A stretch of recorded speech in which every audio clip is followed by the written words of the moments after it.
Hello दोस्तों, मेरा नाम है अर्पित और मैं खरगोन जिले से हूँ।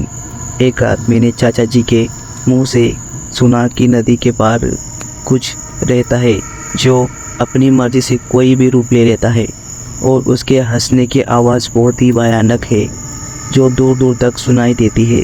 उसका असली रूप जिसने भी देखा उसमें से कुछ तो मर गए और बचे हुए पागलों जैसी हरकत करने लगे। गांव के लोग डर के मारे उसका नाम भी नहीं लेते, उसे वो करके बुलाते हैं। खैर, उस रात मैंने ये सारी बातें अपने दोस्तों को बताई और नदी के पार जाने की बात की। कुछ दोस्त तो डर गए और कुछ दोस्त मेरे साथ चलने के लिए तैयार हो गए। अब हम 4 दोस्त थे, बिट्टू, पवन और अशोक। नदी की तरफ चल पड़े। हम खेतों में से जा रहे थे और आसपास कोई नहीं था।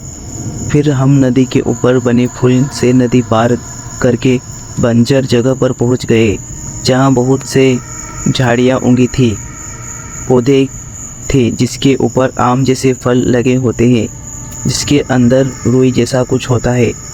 हमें बाद में पता चला कि रात को उस पौधे पर थूकने से वह शैतान पीछे पड़ जाता है। पवन ने आम समझकर उसे खा लिया और कड़वा होने के बजाय वहीं पौधे पर थूक दिया। अचानक हमें पीछे से किसी की दौड़ने की आवाज़ आई, पर वहाँ पर कोई नहीं था। हम डर कर घर की ओर भागे और गांव में पहुँच गए। अपने घर की तरफ चल दिए। पवन और बिट्टू का घर एक ही रास्ते में था। जब वो साथ साथ चल रहे थे तभी पवन के पापा सामने खड़े मिले और बोले कि बेटा, मैं तुम्हारा ही इंतज़ार कर रहा था। और वो तीनों साथ में चल पड़े। बिट्टू के घर के पास ही पीर बाबा की दरगाह थी। बिट्टू के पापा ने कहा पहुंचने से पहले ही पवन से बोला कि बेटा, आज दूसरे रास्ते से चलते हैं।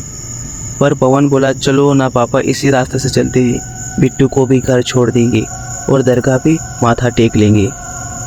पर उसके पापा गुस्से से बोले तुझे मेरे साथ चलना है कि नहीं चलना है, और उसके पापा दूसरे रास्ते की तरफ चल पड़े।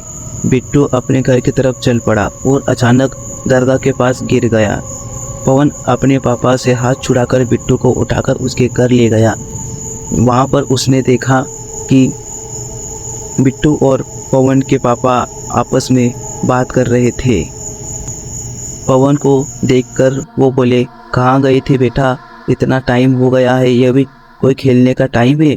पवन घबराकर बाहर की तरफ दौड़ा और देखा तो दूर दूर तक उसे कोई नज़र नहीं आया। अचानक एक डरावनी हंसी की आवाज़ आई और फिर सब शांत हो गया। उसके बाद ये सारी बातें उसने मुझे बताई और मैं आपको बता रहा हूँ। आज तक वहाँ कभी पवन वापस नहीं गया। इस घटना को कई साल बीत गए लेकिन पवन आज भी उस डरावनी हंसी को नहीं भूल पाया।